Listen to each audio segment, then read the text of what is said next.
দেখেন আমরা শুধু আজকে না, বিগত অনেকদিন ধরে দেখতেছি যে নাহিদ ইসলাম করবেন আজকে অবশেষে সে আজকে ক্ষমতার মসনদ থেকে জনতার মসনদে এসেছে, তাকে স্বাগত জানাই এই উপলক্ষে। আমি যদি আমার ব্যক্তিগত জায়গা থেকে প্রত্যাশার কথা বলি, নতুন একটা পলিটিক্যাল পার্টি কিন্তু হচ্ছে, পলিটিক্যাল পার্টি গণার যে উদ্দেশ্য বা আকাঙ্ক্ষা সেটা তো অবশ্যই গণনা করা হবে, কিন্তু এখানে নাহিদ ইসলামী কেন? যেমন মাঠ পর্যায়ে এখানে হাসান আব্দুল্লাহ ছিল, সার্জি ছিল, আক্তার ভাই ছিল, নাসির পাটোয়ারি ছিল, বাট নাহিদ ইসলামী কেন? উপদেষ্টা প্যানেল আসিফ ভাই ছিল, মাহফুজ ভাই ছিল। আপনি যদি একটা দেখেন যে আমরা দীর্ঘদিন সময় ধরে নাহিদ ইসলামকে আমাদের ইমাম বলে খ্যাত করে মানে আসতেছে আর কি, এরকম কিছু একটা। ইমাম হচ্ছে এরকম জিনিস যে সামনে থাকে, তারা বিনা বাক্যে সবাই মেনে নেয়। আমরা জানি একটা পলিটিক্যাল পার্টি গঠন করতে গেলে, বিশেষ করে প্রথম দিকে যেন একটা পার্টি গঠন করা হয়, তার স্টেক থাকে, স্টেক নিয়ে আলোচনা হয়, সমালোচনা হয়, বিভিন্ন ধরনের সাংগঠনিক ক্যাচাল থাকে। এই প্রশ্নে যখন আমরা কোনো সমস্যার সমাধান করতে যাই, একটা পর্যায়ে আমরা থেমে যাই, আমরা পারি না। কিন্তু নাহিদ ইসলাম এরকম একটা জায়গা, যে কোনো সাংগঠনিক প্রশ্নে, যে কোনো সমস্যার জায়গায় আমরা যদি তার কাছে যাই, এটা সমাধান হয়ে যায়।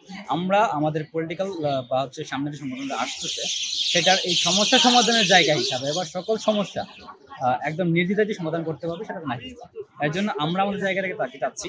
আর জনগণের কাছে আমাদের বর্তমানে মাঠে যারা আছে, তাদের কোনো না কোনো একটা ঘাটতি আছে, কিন্তু এরকম মনে হয় যে সর্ববাক্যে বিনা প্রশ্নে জনগণ নাহিদ ইসলামকে মেনে নেয়। সুতরাং আগামীতে জনগণের যে রাজনৈতিক দল আসবে, সেখানে অবশ্যই নাহিদ ইসলাম প্রধান হবে, এটা জনগণের প্রত্যাশা।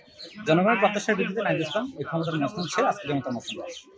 আর আমি যদি আগামী রাজনৈতিক দল নিয়ে বলতে চাই, তাহলে সেটা বলতে হয় যে আপনারা জানেন দীর্ঘদিন ধরে আপনার চোখে নতুন বাংলাদেশ একটা সার্ভে সারা বাংলাদেশ জুড়ে চলছে, এবং আমি সার্ভের নেতৃত্বে ছিলাম আর কি।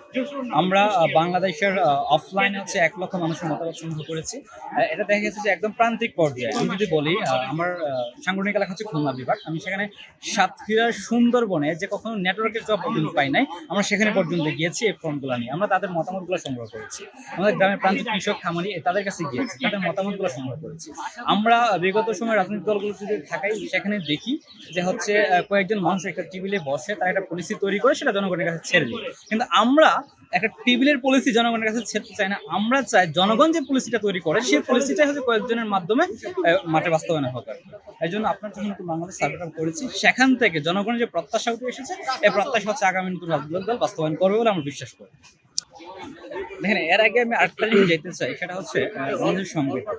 আপনি সাংবিধানিক প্রত্যেকটা মানুষের রাজনীতি করার অধিকার আছে। আমি ব্যক্তিগতভাবে যদি বলি, আমিও ছাত্র রাজনীতির পক্ষে বলতে এরকম না। আমরা প্রথম আন্দোলন করে আমরা ছিলাম লেজার ভিত্তিক ছাত্র রাজনীতির বিপক্ষে।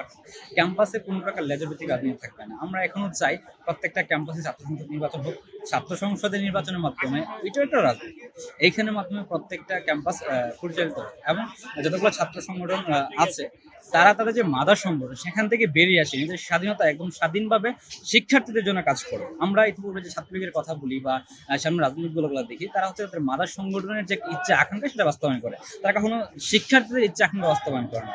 আমরা চাই যে ছাত্র সংগঠন হোক না কেন, সেটা নতুন ছাত্র সংগঠন বা আগের ছাত্র সংগঠনগুলো আছে, তারা তাদের মাদার সংগঠনের বাইরে গিয়ে শিক্ষার্থীদের কথা যদি চিন্তা করে, তাহলে প্রত্যেকটা ক্যাম্পাসে ছাত্র রাজনীতির কল্যাণ করা হবে, এবং জনগণের বা শিক্ষার্থীদের কল্যাণ সেটা কাজ করে বিশ্বাস করে।